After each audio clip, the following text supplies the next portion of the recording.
When we started to plan this event, we never anticipated a crowd like this. Just thank you so much for coming out tonight. I don't think you'll be disappointed. A dynamic group of students, a professor who knows so much about what it means to be a young Catholic today, and Father Himes, of course. It doesn't get much better than this. So it's going to be a great night. So thanks everyone for coming out. If we've learned anything over the past 2 months in planning this event, we've learned about the diversity among our peers and their convictions, but the richness in our commonality of passion and our commitment to faith. So I think that'll shine through this evening. We just encourage you not to stereotype the 4 people that are up here tonight and really get to know them as individuals and what they have to say, because each bear equal weight. So we want to encourage you to have that mentality when they're going through their speeches this evening. We owe a great deal of thanks to Carrie Cronin and Father Himes for being with us tonight and leading this conversation. I'll give them a pre-round of applause.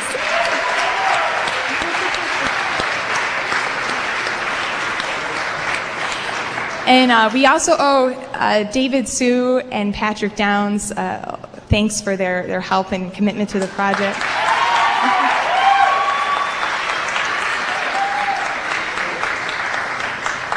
And 2 more thanks that must have some notice as well would be Father Jack Butler and Jack Dunn for their help and support. So with that said, I now introduce to you Carrie Cronin, moderator for tonight's discussion, Edgar Valdez, Stephanie Valencia, Megan Farrell, and Tim Dealey.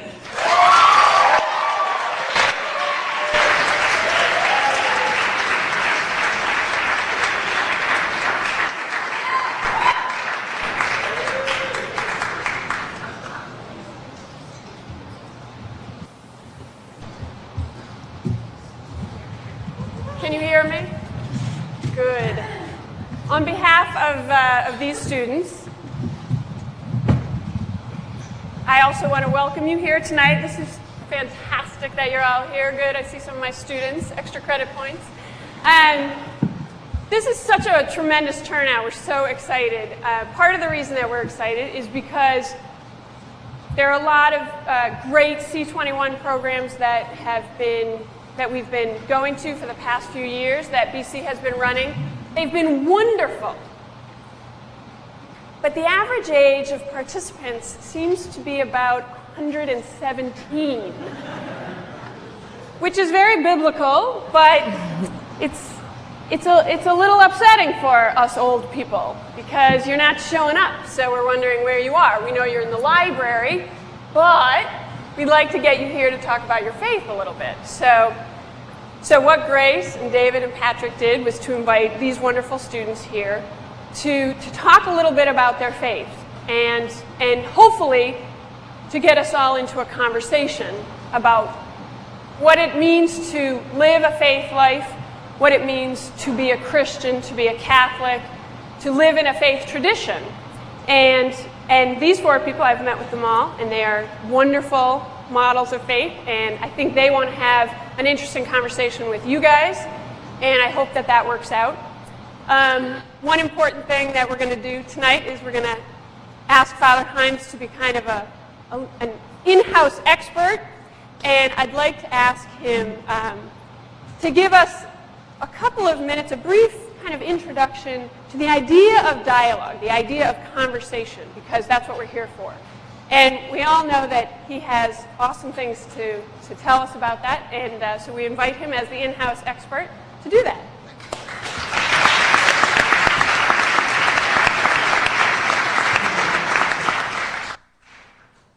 Thank you. Let me add my word of thanks to the organizers for inviting me. It's a privilege to be part of this, and to thank you for being here. This is really a spectacular turnout. Now, you may be thinking this was described as not your parents' lecture, and lo and behold, we begin it by trotting out this relic of better days.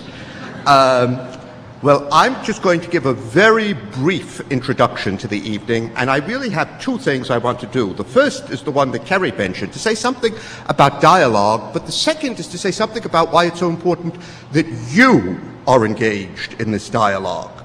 First, a word about dialogue itself. There are many things that hold communities together. There are shared beliefs and shared practices and shared styles, in the church certainly, shared styles of worship and prayer, shared rituals. There are shared memories. But about 45 years ago, a very distinguished, a very great American Jesuit theologian, John Courtney Murray, said that there was another element that's very crucial to holding any community together, the cement that holds communities together. It's not the only thing, but it's an important thing, and it mustn't be forgotten.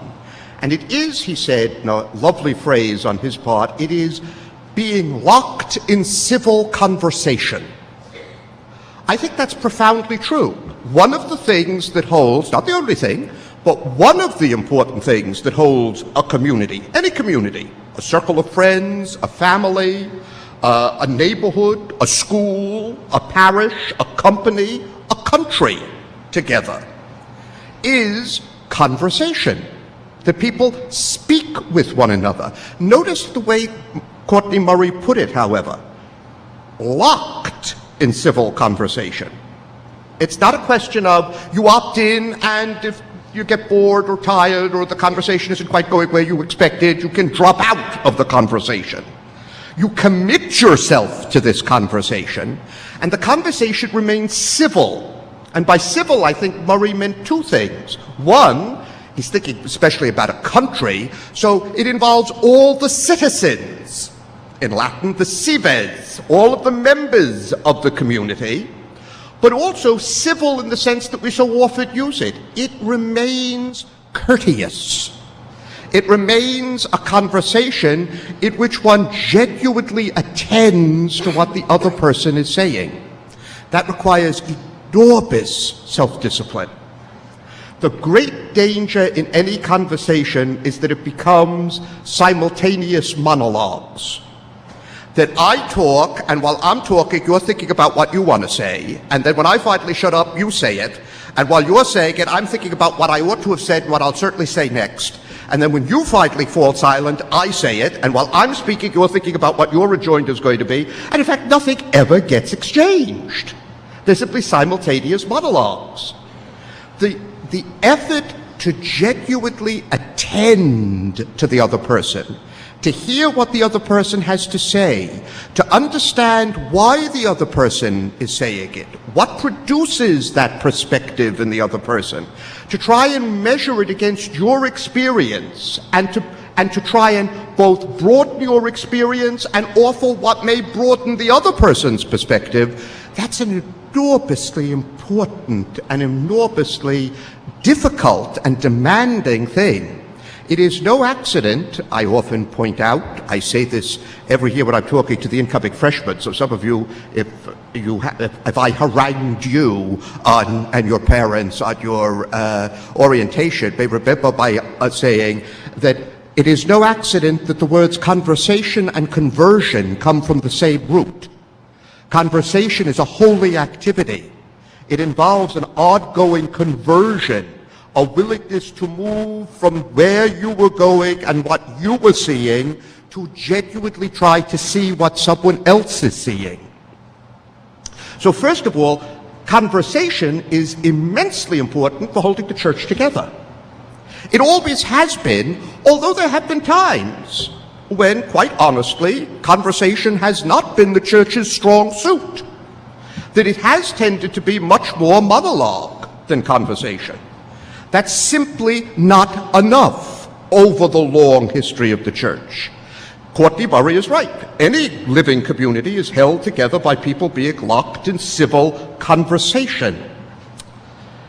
It's especially important, and I can just point to this because we all know this, it's especially important in our time because of the kinds of crises in the church that the Church of the 21st Century Project was launched by Father Leahy to try and respond to.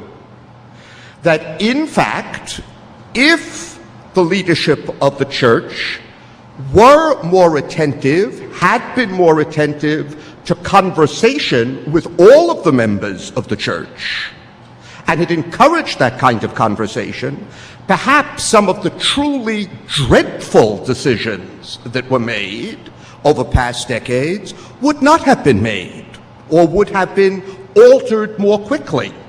So conversation is immensely important from that point of view. My second point, very quickly, is why it's so important that you're in the conversation. For a very obvious reason. The first, and of course this is always true, is that you are going to inherit the church. You're going to inherit the church because of a very practical fact. Someday, the rest of us are dead.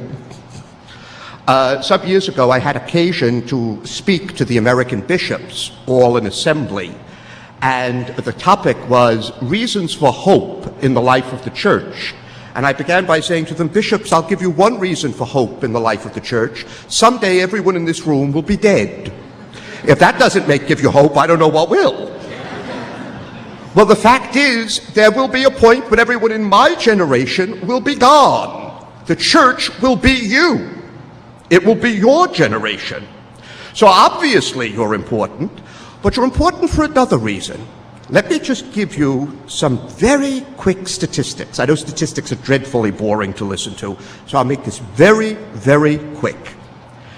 From 1970 to 1998, there was in the worldwide, a 56.5% increase in the number of Catholics. Isn't that astonishing? The Catholic Church grew by 56.5% in the 30 years from 1970 to 2000 worldwide. In the United States, there was a 30% increase. In Europe, there was only a 9% increase, but still an increase. In Central and America and in the Caribbean, there was an 88% increase. In South America, a 71% increase. In Asia, where of course the base was lower to begin with, there was a 114% increase. And breathtakingly, in Africa, there was a 194% increase in the number of Catholics in those 30 years. That's extraordinary. But let me give you the balancing statistic. The ratio of Catholic people to ordained clergy, that ratio declined throughout the world in those same 30 years by 63%. In the United States, it declined by 59%. In Europe, by 22%. In the Caribbean, by 80%. And Caribbean and South America by 80%, in Asia by 63%, and in Africa by 149% decrease. The ratio of priests to people. What does that mean? It means the leadership of the church in the future is not only you generationally, it's you as lay men and lay women. Clearly, the leadership of the church is lay, because there are increasingly few clergy about.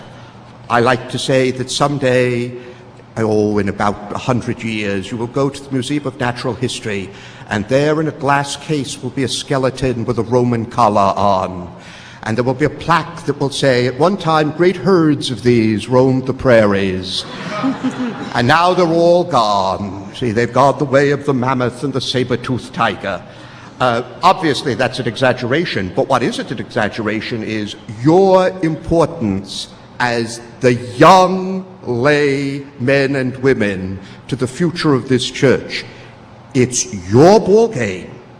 And so to involve you in conversation with one another and with the rest of the community about what the experience of Catholic is like, could be like, should be like, is absolutely crucial. That's why I applaud what's going on here tonight.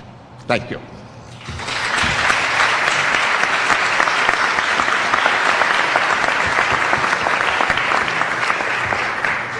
Thank you, Father Himes. Okay, about 3 weeks ago, I get a call from a professor in the theology department, a friend of mine, and he says, this was just after the flyers started going up, he said, so you're giving a forum on sex? I said, no. The word sex was crossed out. It said religion, right? He said, no, I saw Carrie Cronin, sex, and Father Himes. I said, wait a minute. Wait. Father Himes and I, a priest and a single lay woman, we're not talking about sex. No, we're talking about faith. There are a lot of issues to talk about tonight. But I think the first issue that we want to get to is basic faith experiences. To speak about Catholic issues, I think we really need to talk first about what are our concrete and particular and unique experiences of our faith, of being Catholic. So I'm going to ask everybody on the panel just to give a short, 1 to 2 minute long bio of themselves so that you can get to know them. And I'm going to ask them to kind of make sure that a part of that, focus of that bio is your faith development. Why don't we start with Stephanie here? Go down to the end. We'll start with the ladies first. Hi, my name is Stephanie Valencia, and I am a senior international studies major, faith, peace, and justice minor. I'm originally from Las Cruces, New Mexico. I never went to Catholic school my entire life until I came to Boston College. I was raised Catholic, but I would not say that I'm not exactly a non-practicing Catholic. I'm a Catholic that is constantly challenging my faith and asking questions. I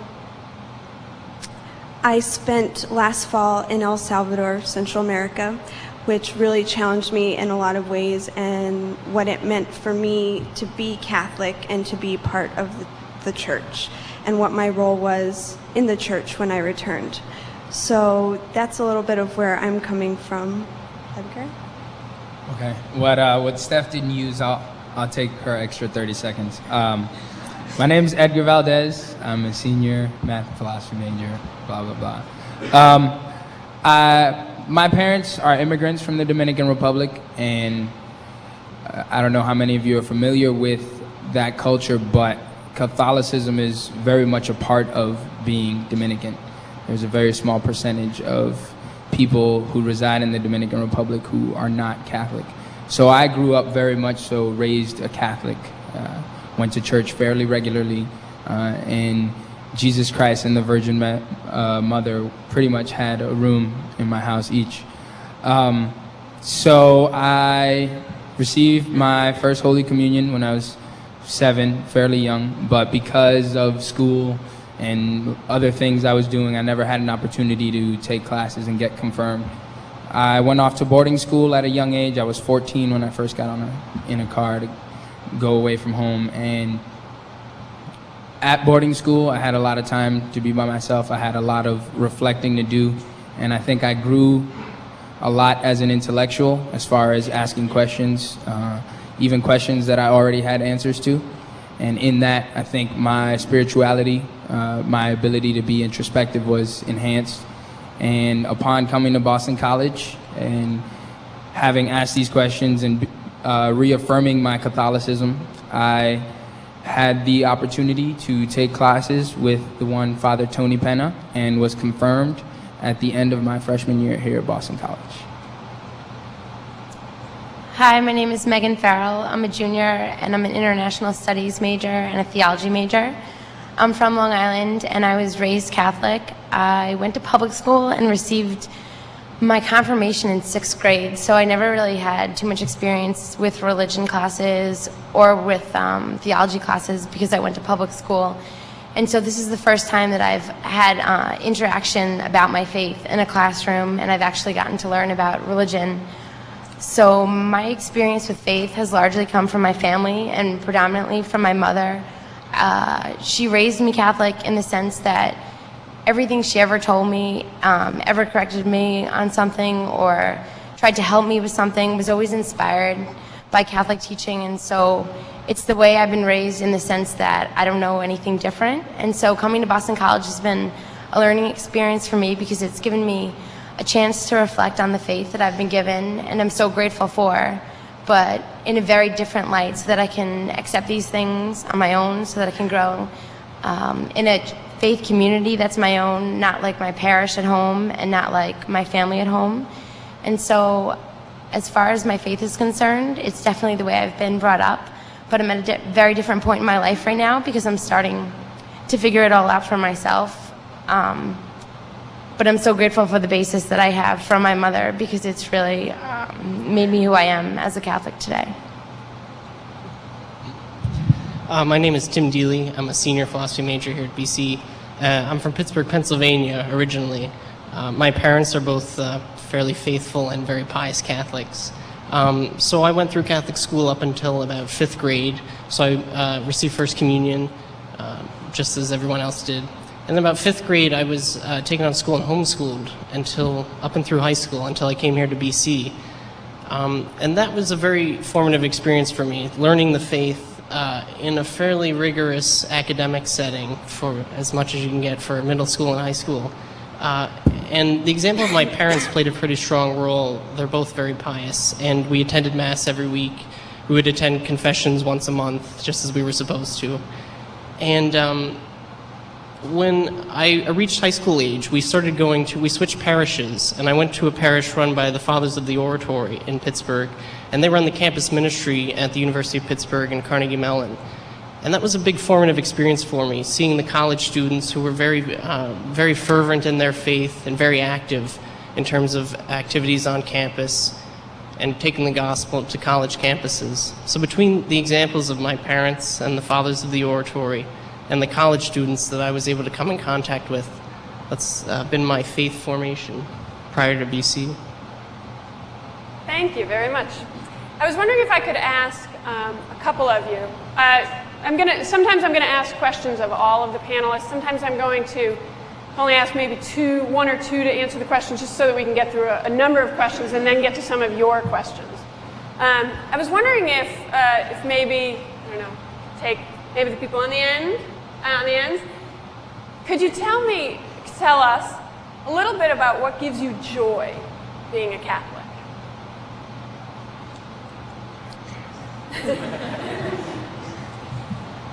I think I really appreciate the community that being a Catholic brings.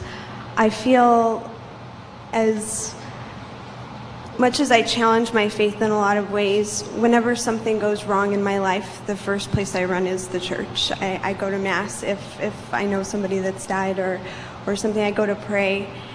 And so the community that the church brings for me or represents for me is something that's very important and that makes me Catholic. I also think that the church's role and voice in speaking out for people who may be oppressed, and Catholic social teaching, liberation theology, things like that the church has gone out on a limb and spoken about, also make me proud to be Catholic.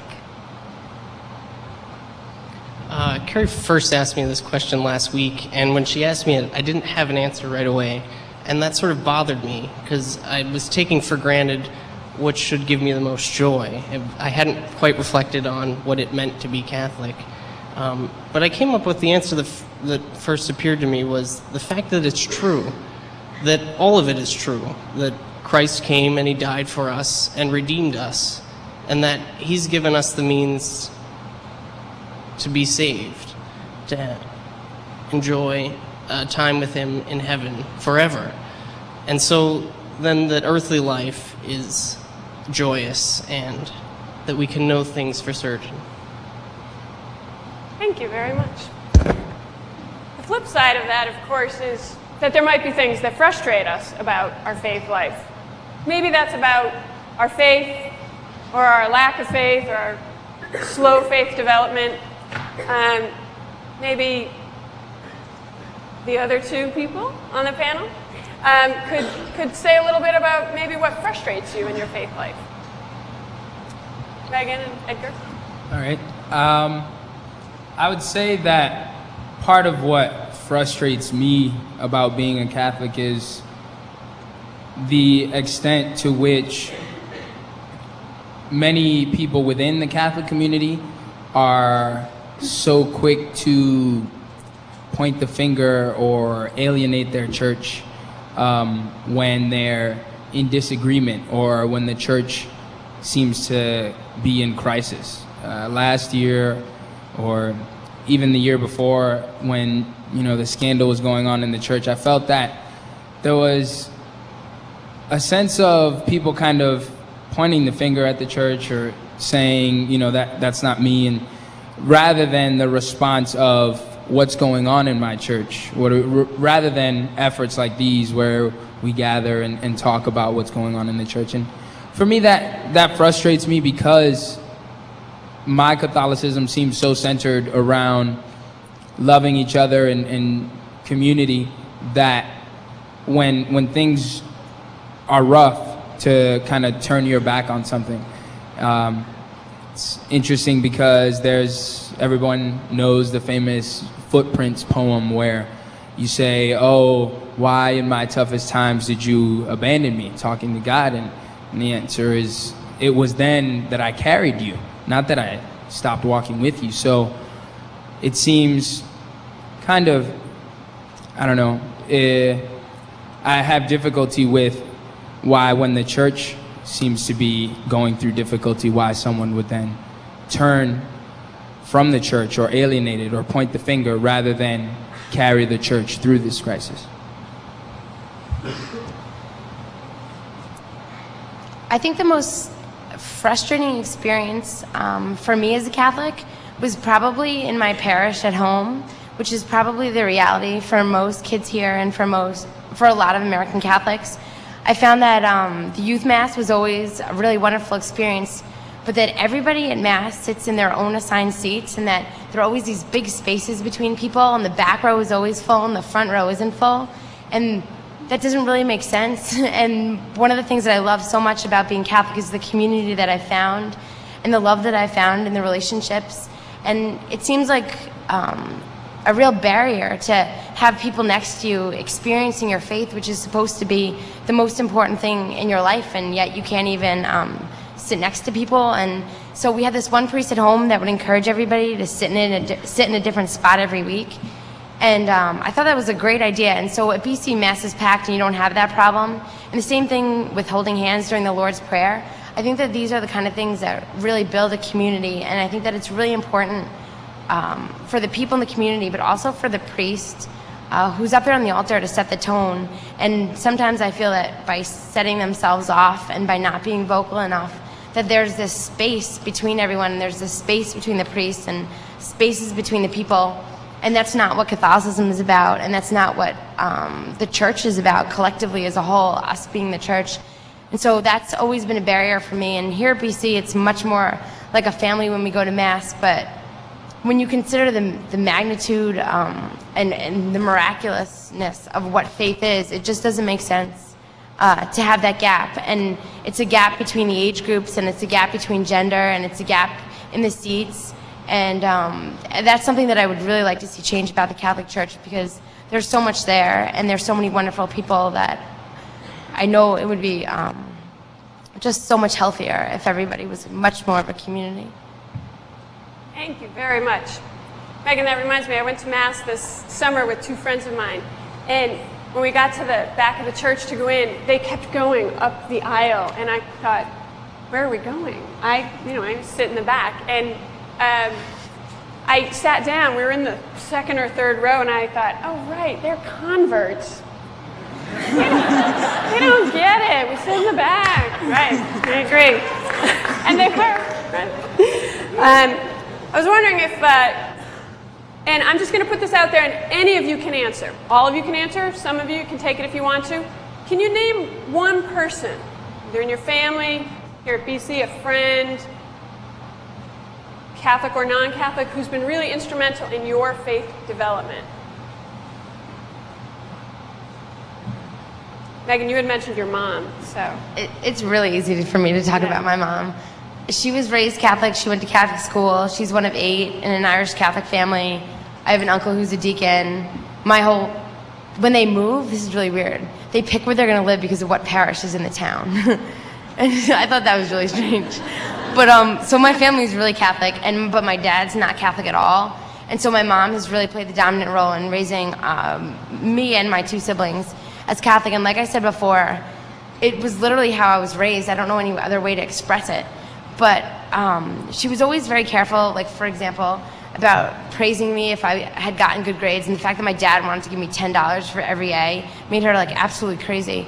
And she just like always wanted me to do things basically for the greater glory of God and to give myself to other people. And so before I even got a chance to like pat myself on the back, she was there pointing the finger, reminding me why I had what I had and how lucky I was to have what I had. And when I messed up, it was the same type of, and it was never condescending, and it was never really chastising, but she raised me Catholic. And so I can look at any situation right now and I can see my faith and I can feel my faith, and I'm comfortable with that because I grew up with it. And so, well, I'm unsure of my faith right now, and I don't feel like I take it for granted as I did when I was a child. I can be very critical of the church. I definitely have some issues. I'm confident in my faith, and it's because of the fact that I'm comfortable with it and because of the conviction of my mother. I would say my father has been the main figure that's sort of passed on the faith to me, and it's not sort of in an intellectual sense or even in a very extraordinary sense, but it's very ordinary.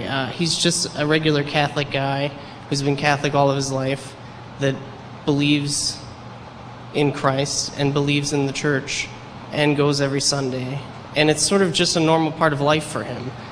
And sort of the ordinariness of his faith was very influential for me and very touching. So that's been the most formative part for me, was my father. Well, no disrespect to my parents, but it wasn't my parents. My parents are very kind of liberal Catholics, I guess you could say, so they never really forced me to go to church as I was growing up. I kind of took the sacraments of confirmation and communion, halfway knowing what I was doing, but mostly to just please my grandparents and such. So I think that I would have to say the Jesuits as a whole, and coming to Boston College, because the Jesuits made Catholicism accessible to me and appealing to me, and they made me want to go to church. They made me want to, just their mission and their vision really called me and reminded me why I wanted to be Catholic. So thank you, Jesuits.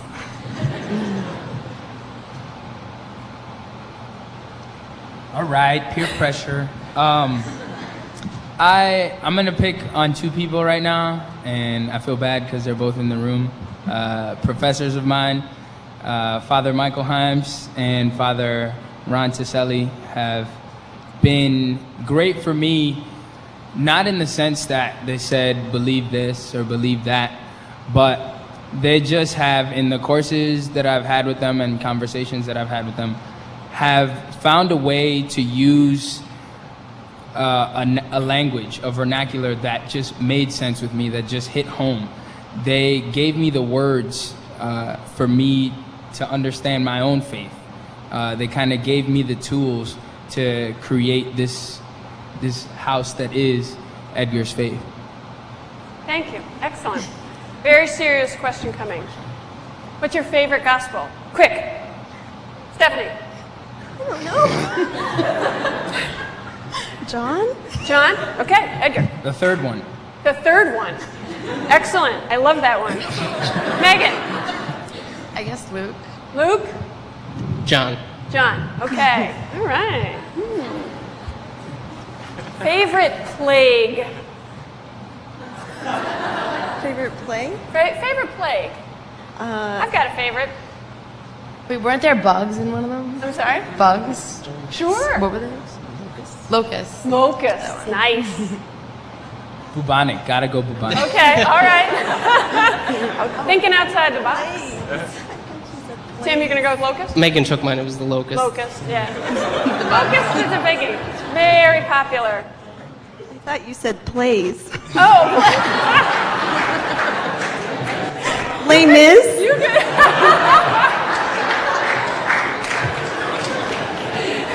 We'll take it. Okay. Moving right along.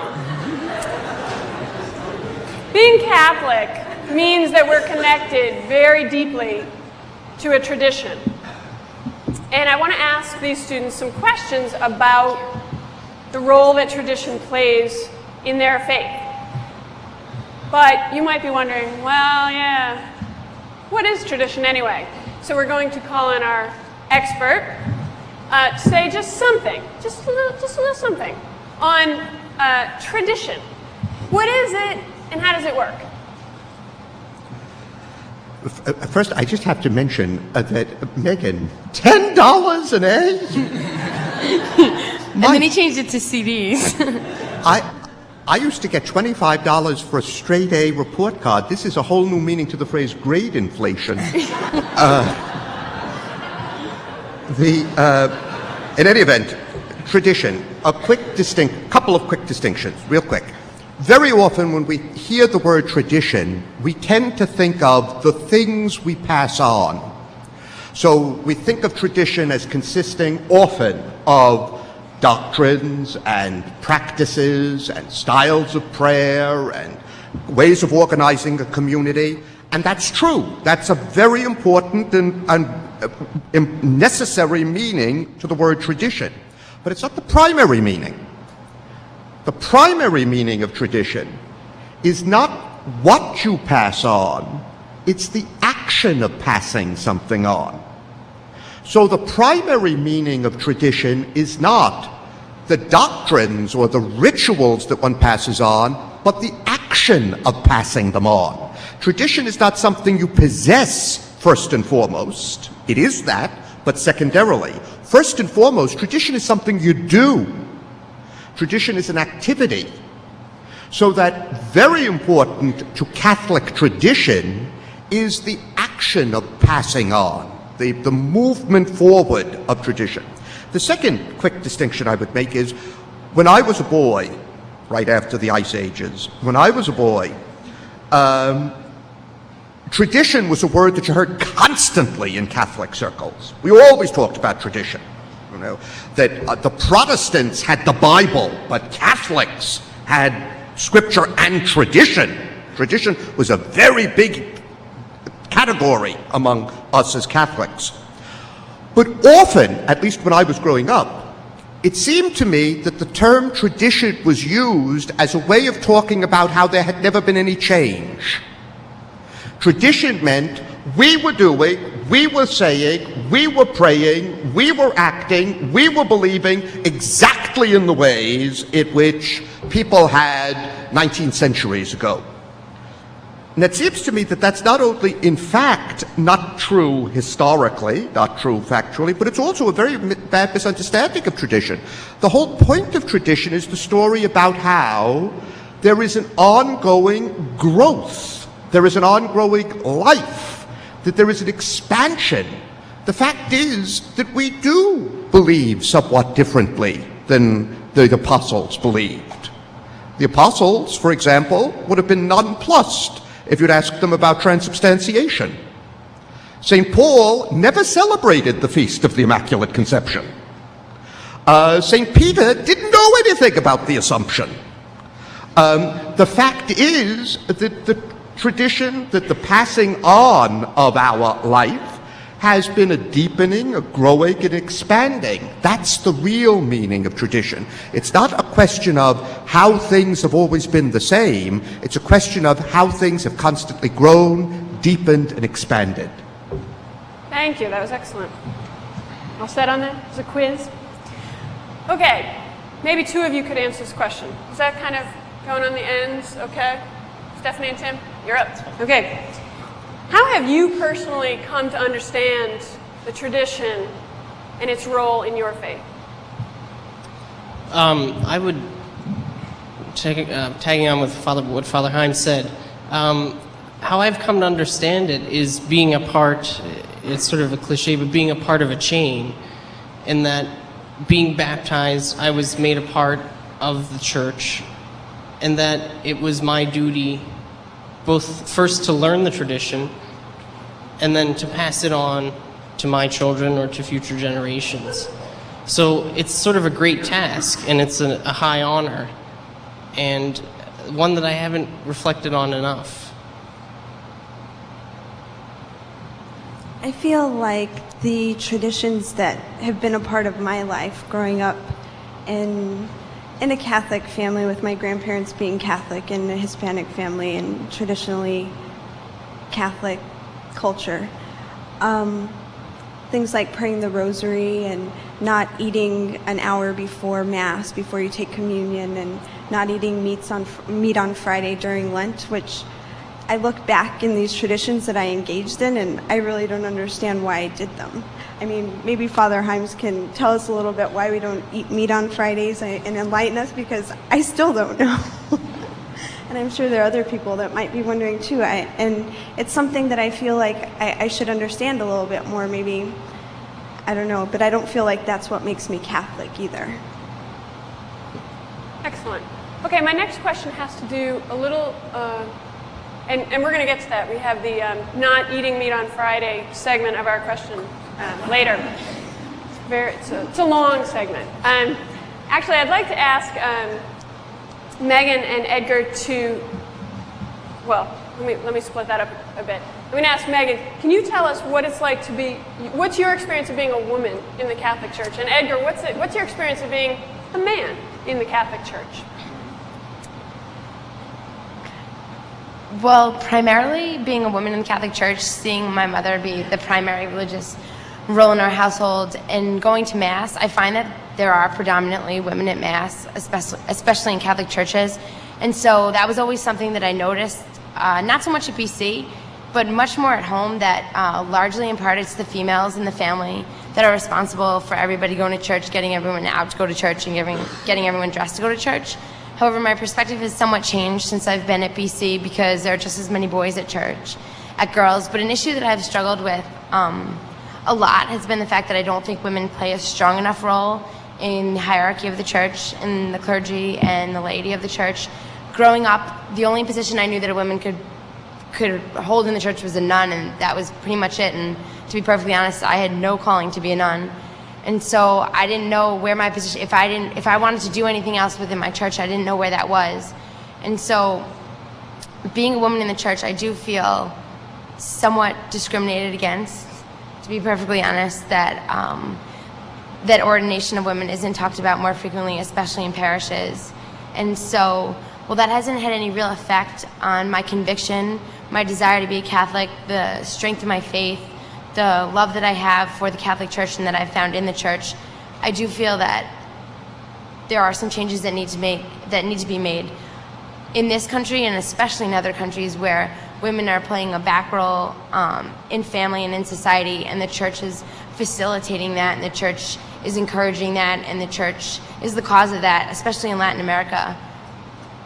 That really gets to me, because the church should be a source of strength for everyone. And so these are issues that have been on my mind about the church. And so that would probably be my answer. First, as a person in the Catholic Church, it feels great. I like it. It's awesome. As a man, like, coming with that joy that comes to me from being a member of the Catholic Church, as a man, I feel a little bit of guilt, not just as a man, but kind of as a male with a college education, a heterosexual male with a college education who is not currently in a long-term relationship with someone of the opposite sex. I feel very guilty, because that wasn't the joke part, but thanks. You could see him you guys around for later. I feel guilty because I feel I'm in a perfect position to do whatever I want for my church. If I want to be a priest, I can be a priest. If I want to be, a big-time theologian, I can. If I want to do anything for my church, I can. And with my church, I can. And one, I don't feel I do enough for my church. I'm oftentimes kind of wrapped up in Edgar's little bubble and Edgar's group of friends, and I don't think anywhere near enough about the Catholic Church as I should. And so many of these things that I'm eligible to do, like becoming a priest and getting married in the church and just taking a larger role within my church, I'm not doing. And I know that there are people out there who can do a lot for my church, but don't have that advantage of being in the position that I'm in. Thanks. Edgar, if you could be a superhero from the Old Testament, which one would you be? Well, it's kind of hard to lay off, but okay. I would be Adam. Because...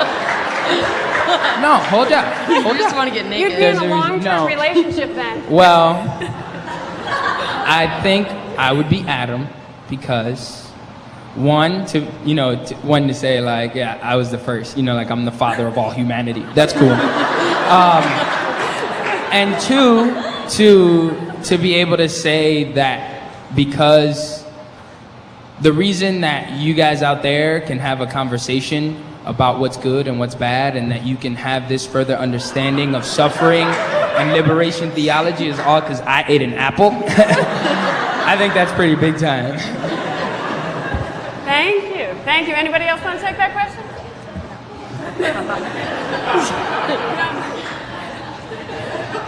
Okay. In the past 2 years, this is a little more serious. As Catholics, we've had to deal with some very difficult issues in terms of the sex abuse scandals and the hierarchical cover-ups.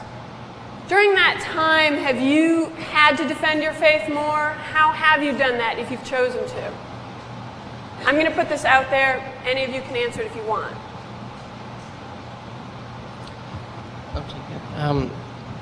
Yeah, I mean, it's been a tough couple years for all of us, I think, especially being right here in Boston. We're sort of the epicenter of the crisis, as they call it, epicenter.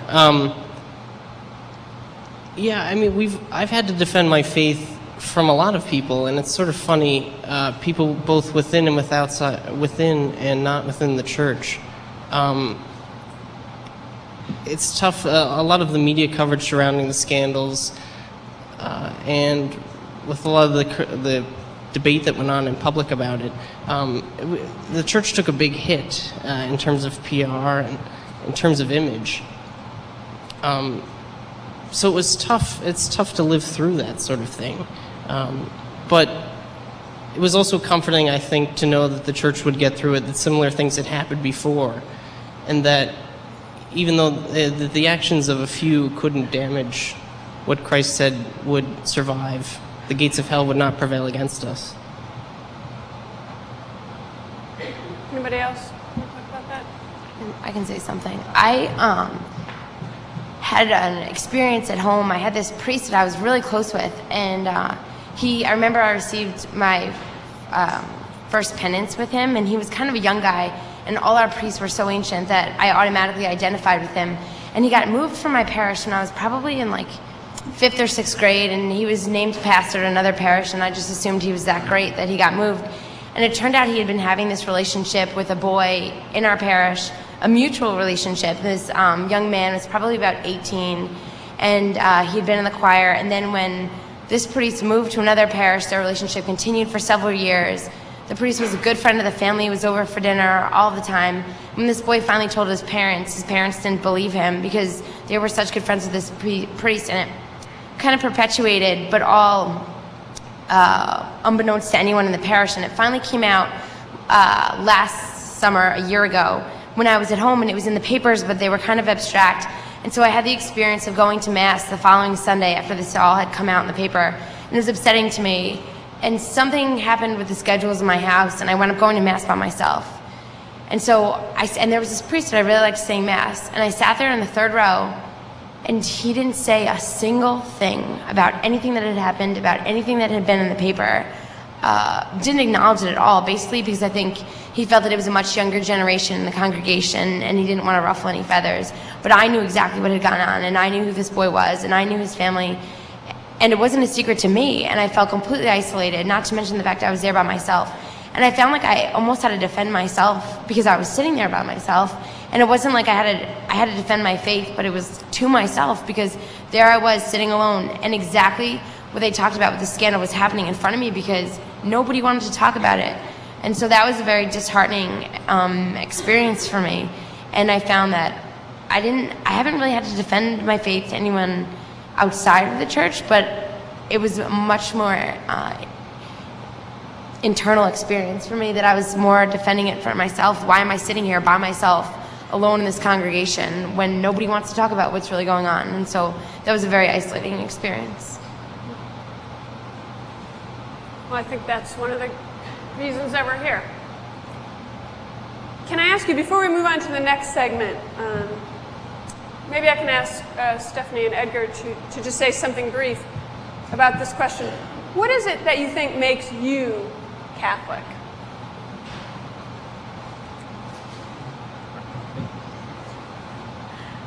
I think faith in action is what makes me Catholic, and it makes me Christian, and it makes me Catholic.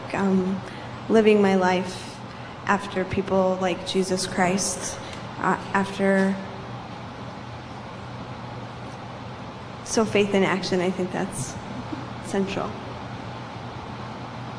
I would say what kind of identifies me as a Catholic is my belief in Jesus Christ as my Savior, that He lived, died, and rose again, and that when I take communion, that the bread becomes Christ's body. But I think what makes me Catholic, what kind of at my core is really the crucial thing for me, is the idea of loving one another. And I'm not talking about the sugar-coated Valentine's Day, I like you, do you like me kind of love.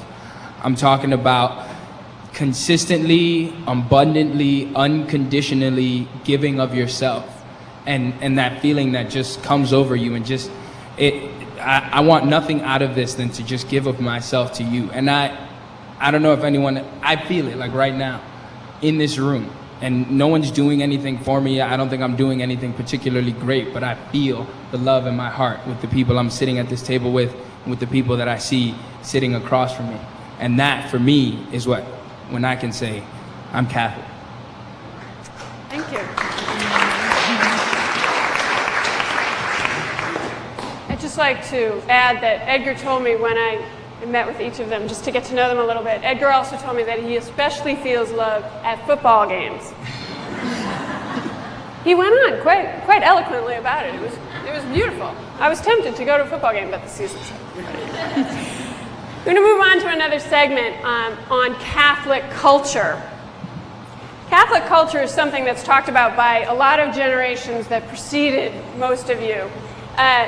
If I said that many Catholics in the United States grew up in the Catholic ghetto, a lot of people who are a lot older than you would understand what I mean by that. You guys, you're all into rap music, but you wouldn't really understand that. Growing up in a Catholic ghetto means, for my mom, who's back there, it meant that she only knew Catholic people, that she ran past other churches not knowing what was going on in there, and her framework of reference was all Catholic. She lived by the church calendar, not by the regular calendar. Your Catholic culture is different from yours and mine. Well, I'm not quite as young as you, but yours is different than that Catholic culture. We're going to ask our expert to give us a tiny little talk on Catholic culture, if you will. Do you see? I say it and he gets up. Isn't that great? You don't have to come to my class. There's this odd pattern to each of my interventions this evening. Each time I'm going to end up, I realized, saying there are two things that I want to distinguish between them. Last time, 2 meetings of tradition. This time, 2 meetings of Catholic culture. One that Kerry just alluded to. For many, many people for a long time, for your parents, certainly for your grandparents or your great-grandparents, simply being born in certain situations meant that you grew up as Catholic and surrounded by Catholic ideas, Catholic practices. So, for example, to be born Irish or Italian or Polish or any Latin American, any South American country, it was impossible to live in those contexts and not be surrounded by the imagery and the ideas and the practices of Catholicism. That's a lot less true for most of us today. But there's a second sense. It may be true for some people still, and in other parts of the world it may be very true, but I think it's less true in our country. But there's a second and a richer sense of Catholic culture. The fact is, most of us don't get our Catholicism from theology. That's probably a very good thing. But the fact is, long before, at least in my experience, and I suspect in yours, I suspect listening to our panelists, this is certainly true, the four of you, that long before anybody taught you about the Eucharist, your parents took you to celebrate the Eucharist. Long before you had a theology, a great deal of instruction about what we mean by the word God, your parents taught you to pray. That we're incorporated into a whole set of practices and images and symbols. For a long time in the church's life, in many places today in the church's life, it's images and nonverbal symbols that communicate the faith, that perform that act of tradition, of passing on faith, in a way that's much richer than words. I mean, think anybody who's ever had the opportunity to visit one of the great Gothic cathedrals. You know, the stained glass, the statues, the frescoes, the mosaics, everything is communicating the Catholic tradition to you without a word being spoken. So very often it's not instruction, it's not preaching, it's not teaching. It's ways of praying, styles of life, certain practices, certain images that are held, that are put before us, that help to give shape and meaning to our lives, that identify us as Catholics. Those images are very rich and very deep, and sometimes, as I say, can be much more effective than words themselves. I think that's so obviously the case so often with the liturgy. People who might have a very hard time explaining what they mean by the Eucharist have no difficulty praying and entering into the celebration of the Eucharist. But isn't that true of most of our lives? I mean, you might have a very hard time explaining precisely what it means to say that you're an American, but you have no problem celebrating the 4th of July. You know? You might have a very difficult time explaining the structure of the government of the United States, but it's a great privilege to go and vote. That there are ways in which you participate even apart from being able to verbalize and to explain. That, I suggest, is the very rich and deep and very positive sense of Catholic culture that is always with us. Thank you. What about this Catholic culture? Stephanie, I know you mentioned earlier the rosary and that kind of thing. What about Catholic culture particularly resonates with you in unique ways? Anybody have any particular experiences? Maybe two people could chime in on this. One of the things I can think of as sort of superficial in a sense, but when I was in grade school, there was still sort of a rigorous program for becoming an altar server. And this was sort of looked forward to with great joy for the third graders, because once you got into fourth grade, then you could become an altar server. It was a very big deal. So the priest would come over and there'd be a big meeting, and he'd try and select people who he thought would be good. And then there commenced, I think, a few-month process of learning what to do when and how to dress and how not to stand on the altar. And at the end of this, if you progressed enough, you graduated and you became an altar server, which meant you got to serve, the Tuesday noon mass where 3 people were there. So it wasn't a great distinction at first. But as you got older, you got to go to the bigger masses, and finally you get to serve Christmas or Easter, and that was just like a big deal. So, but a lot of those things have been going away, like we mentioned the fish on Fridays, and a lot of the other practices that we associate with Catholic culture we don't have anymore.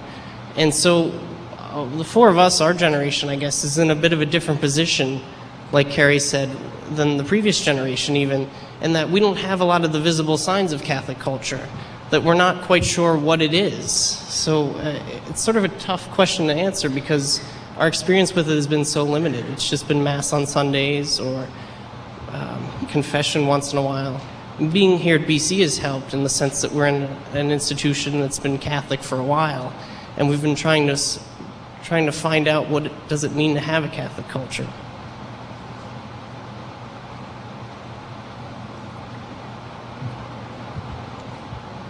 Okay, how about this?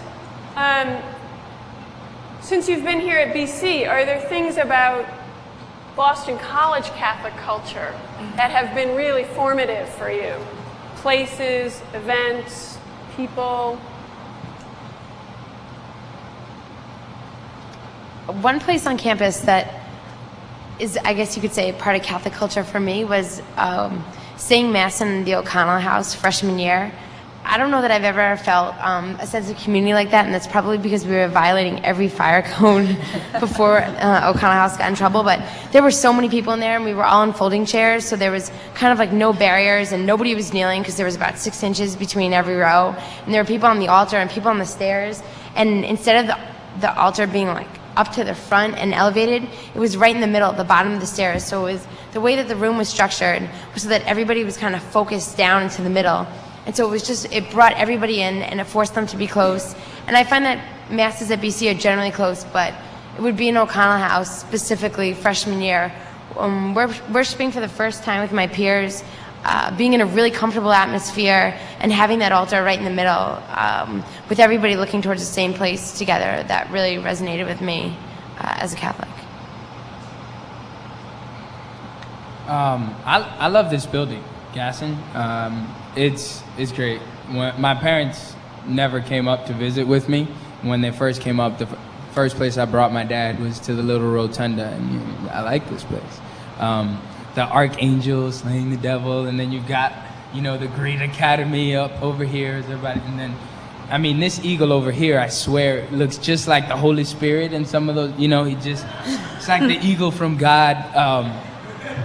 I love this place. I honestly feel it's almost like another place of worship. It's just lots of relics in this place. Great, thank you. I'd like to move on because we really want to get to your questions, I swear. I want to talk a little bit though about BC is traditionally Catholic, and there is a Catholic culture here. But it's important as Catholics that we not only get to know our own faith, but that we get to know something about the faith of other people's. And that's something that I think in courses we try to do here, and as faculty and staff and students we're trying to engage in that more. Let's ask Father Himes. This is his last chance to share his expertise with us on the question of religious pluralism. What is it, and how can we talk about it? Great. Once again, a distinction between two things. First, let me distinguish ecumenism and religious pluralism. They're both very important issues that confront us. Ecumenism has to do with the relationships between the various Christian churches. It's an enormously important issue that confronts the church. Great strides so great that they probably would be unbelievable to you. If we could flash back 50 years, the relationship that now exists between Catholics and so many of the Protestant churches, between the Western Church, the Latin Church, and the Orthodox churches, those relationships are so much deeper, richer, warmer than they were 50 years ago that you would be astonished at how rapidly it has changed. I'm astonished as I look at it in the course of my own lifetime.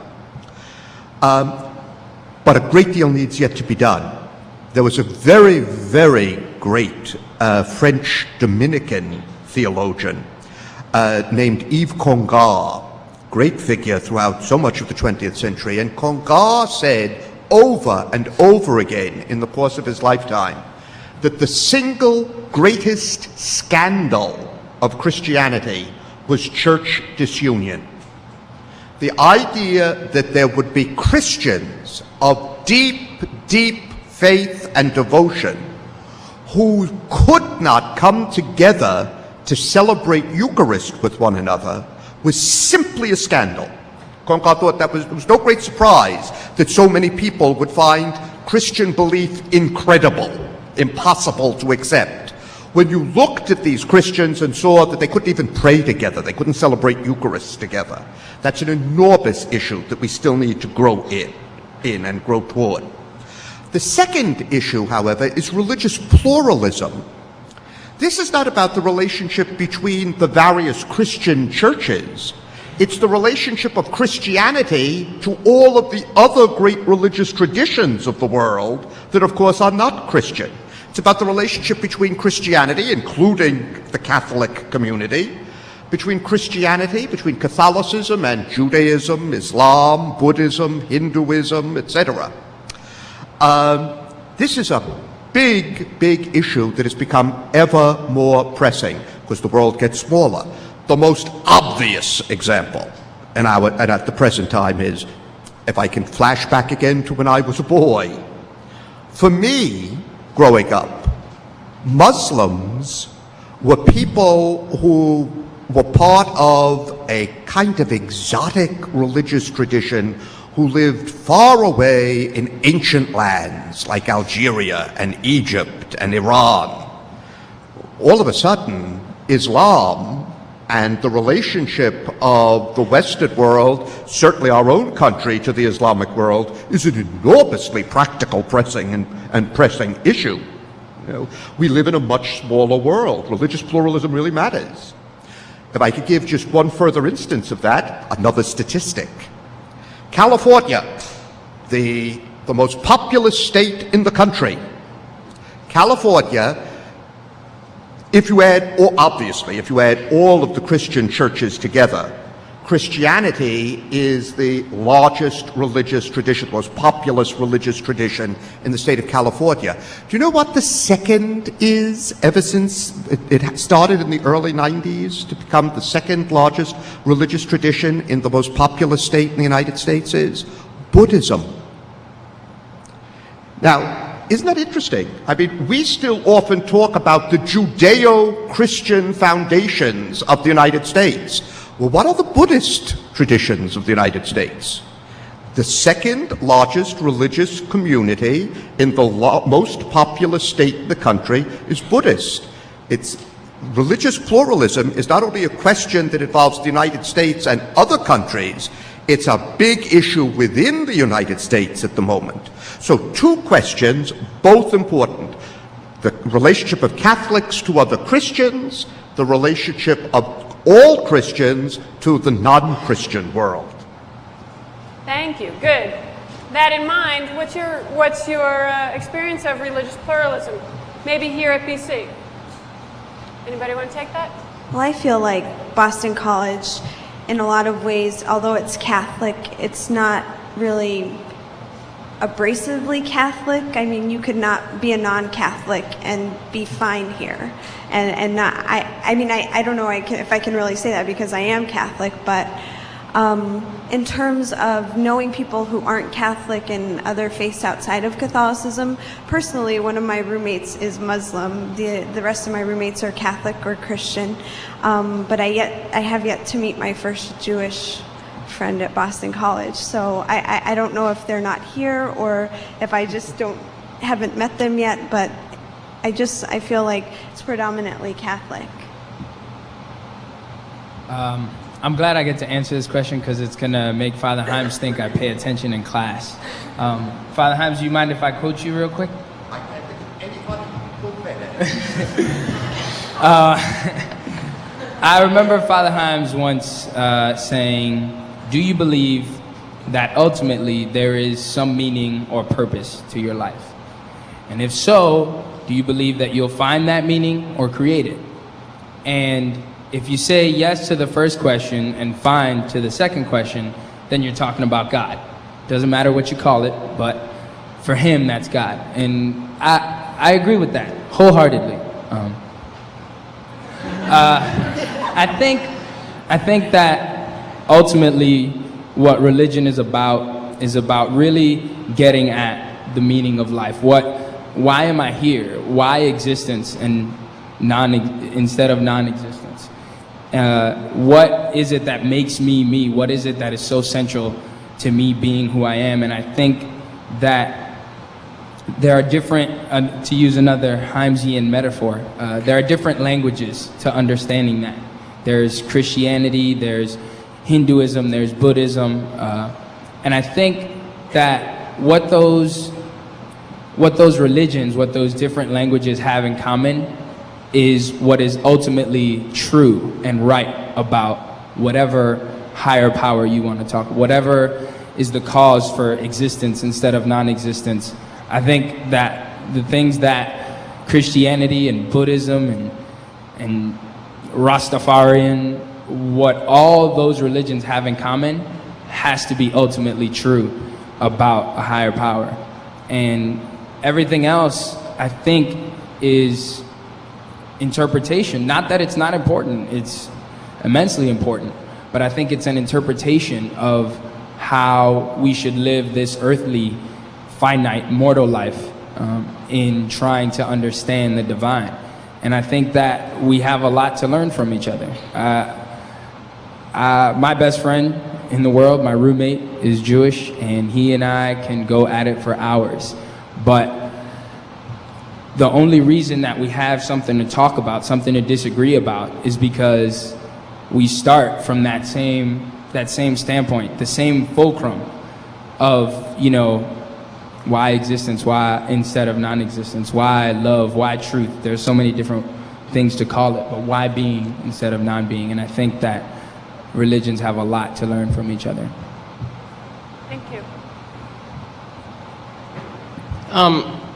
It's odd, we talk a lot about pluralism and diversity here at BC, and we do have a lot of diversity. One of my roommates in the previous years was Jewish, and there are a lot of Muslim students here on campus. But the diversity I think we have most at BC, at least religious diversity, is between different kinds of Catholics. Because sort of be ignoring the facts, I think, to say that BC's not mostly Catholic. I mean, most of us here are Catholics. Most of the student body's Catholic. A large majority of the faculty are Catholic.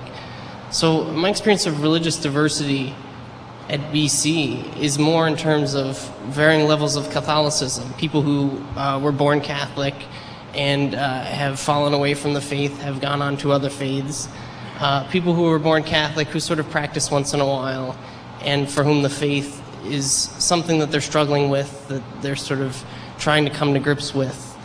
And then there's sort of a third group of people for whom the faith is the basis of their life, and for whom the faith gets them through the day and motivates them and gives their life purpose.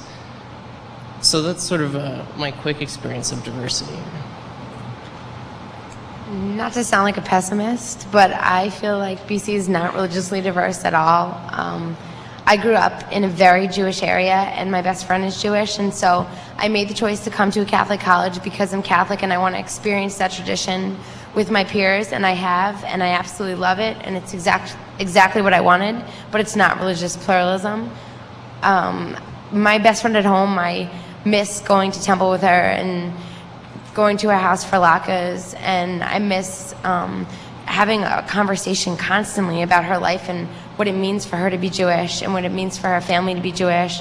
And I feel that I learned so much, and I'm so inspired by her faith that it really strengthens my own. And so while I've grown as a Catholic here at BC, it's in a very different sense. I think that I can't even express how much there is to be said for being around people of other faiths. And I can't even imagine, because I haven't had as an intense experience with other religions besides Judaism. But I know, like, I sent her an email 2 weeks ago or it was probably 3 weeks ago now, that said Happy Yom Kippur in the subject. And I know that she's not going to be offended at all, and she's probably going to write me back and laugh and explain to me exactly why that's inappropriate. But there's so much growing that can come of that, and I haven't yet found that at BC. Not that there hasn't been another type of growing, but as far as growing from religious pluralism, that hasn't been my experience here. Okay, I'm going to move on to my final two questions, and then, so you should be thinking of some questions you want to ask them. I know you have to get back to the library, so we want to get you there. Do you use church teachings on, say, sexuality or social justice issues as a guide in your life? Maybe one or two of you could take this question. Do you use church teachings as a guide in your life? They're jumping on this one. Okay. The way that the Catholic Church expresses the value of human life to me, and where it is grounded in Catholic social teaching, for me, is definitely a principle by which I guide my life. And the idea of inherent human dignity and the sanctity of life. And I strive to live my life in a way that I can look at everyone and say that I love them entirely, and just because they're human and for no other reason. And that's something to aspire to. I think it's inhuman to be able to feel that way entirely, and I strive to feel that way. And so in that sense, it does guide my life. Some of the expressions that have come out of the church that are based in that theology, I don't agree with, and sometimes I have a hard time. And I think that if I understood everything more, I might not have such a hard time. Some of the positions that the church has taken on social issues, I don't necessarily agree with. But I know that it comes from the same place, that this value on human life, and so it does guide my life every day, and it does, especially in my desire to love other people for who they are, for just being a human being. I think that it definitely plays a very large role in my life. I would answer a bit differently, I guess. I agree the church's teachings on social justice have been very formative for me, and we try to live those out. But the church's teaching on sexual matters, which seems to be all we hear about, unfortunately, we talk about it endlessly, I've tried to live by those, and it's sort of, I've found it, at least for me, to be important to do that. Not merely because, I don't fully understand them either, I'm sure. We could probably hear we could hear sermons more often, I think, on how to actually live out the church's sexual teachings, which we hardly ever hear. But the reason why I think I've lived out or tried to live out the church's sexual teachings, why I've tried to implement them in my life, is that I have some sort of faith that the church knows what it's talking about, that Christ instituted it, and it has preserved these truths, even though they're just moral truths on how to act. That there's some sort of purpose for them, that even though I don't understand them, I'm sort of willing to grant the church the benefit of the doubt and say, well, I'll give it a try. If it doesn't work out, it doesn't work out, but it seemed to so far. So I've found it fairly comforting and fairly successful, I guess, to try and implement those teachings. Whoops, I'm going to move to the last question. Oh, wait, I've got a quick question before that. Confession, face-to-face, through a screen? Through a screen? Whoa. Face-to-face. Face-to-face. Yeah, face-to-face. Yes. All right, last question. What are your greatest hopes and desires for your church and your faith? If everybody could answer that, that'd be great.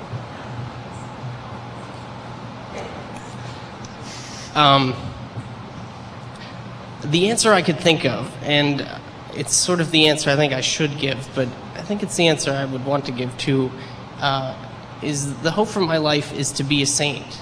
And that's what the church is calling me to do, and that's really what the church is there for, to make me a saint. And it does the same for all of us. So my hope would be that I and all of you and all that come after us would become saints, that we would be in heaven with Christ and with all those who have come before us who have achieved that. So it's sort of a trite answer, but that's how I feel. Okay, my hope for the church and my hope for myself kind of comes together, and I don't know how many people were at the initial church in the 21st century, but this was brought up on the panel that Pat Downs was on with Tim Russer. But the idea that we've got this wonderful, wonderful group of people here, all of these Catholics globally, and that we have this community, and right now we're really struggling, and we're struggling in the United States with the church crisis, and I think that we're struggling with the position that the women have in the church all over the world, but that we have this situation where there are these people standing on the edge, these people that are coming to church only for Christmas or only for Easter, these people that are falling asleep in church, not sure if they want to raise their kids as Catholic, but they're all such wonderful people, and they all have this faith, and they're just not sure where they stand.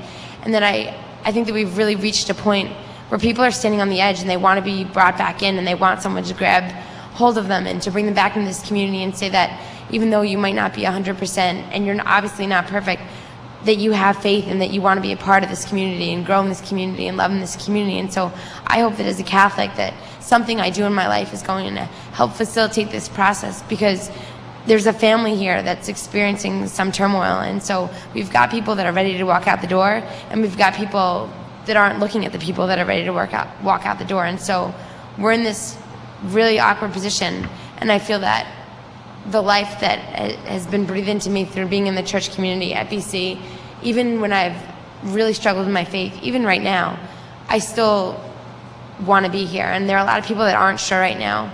And I think that as a family, what we really need to do is reach out to each other so that the church will be strong, so that we won't have this problem with the number of priests that Father Himes is talking about, that the laity will be strong, and that the relationships in the church will be strong, so that we have a healthy community and we won't have the problems that we've been having in the past, that things like this won't be issues, and that the problems that we have will be much healthier and won't be dealt with the way that they have been dealt with. I guess my hope for the Catholic community is that it will be just that, a community that will engage in that conversation that we were talking about at the beginning of the evening, and kind of make these decisions and engages in this conversation by including all the members of the Catholic community. Frankly, while I do think that things like gay marriage and the ordination of women and the vow of celibacy for priests, I do think that those are important issues today for the Catholic Church. But I think that it's more important that the church come together as a community, not like unite and let's all gather in a vigil, but that everyone is included in this conversation, in this part of being a Catholic community, so that 600 years from now, when the question isn't should women be ordained, but should you be allowed to have a church on the moon, or whatever the questions may be, that the church is ready to handle those in a sophisticated way that involves everyone in a conversation. I think I would have to say three things. Inclusivity, restlessness, and transparency. Inclusivity meaning including all members of the church, whether they be men, women, red, black, brown, yellow, gay, not gay, whatever. I think that a lot of people over the last 20 years have felt on the fringes, like we were saying, and have left the church, and in the last 2 years have especially found a reason to leave the church, to inspire people to come back.